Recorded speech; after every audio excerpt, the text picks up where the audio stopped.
In today's video, we'll show you how to easily reset your Messenger PIN on both Android and iPhone devices. The process is pretty quick and easy, so let's start right away. We'll start by opening the Messenger application on our mobile device, and make sure that you're logged in with the correct Messenger account. The next thing which we'll do is to tap on the 3 horizontal lines at the top left corner of the screen, which will then open this side menu.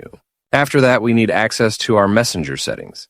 So tap on this little gear icon at the top of the screen, and that will open our Facebook Messenger settings. Find the Privacy and Safety section, and then select this option, End-to-End Encrypted Chats. Then find the Message Storage option. And we'll find the option which we're looking for, which is this Reset PIN option. When I tap on this, it's going to allow me to create a new PIN code on Messenger without asking for the previous PIN, which is just what we need. When you reset your PIN, Messenger may ask you to re-enter the PIN or authenticate via other means, like your phone number, to regain access to these private chats. This ensures that only you can view the encrypted content of those conversations. And that's about it, everyone. If you have any questions about this whole process, please make sure to leave them in the comments down below, and I will see you soon.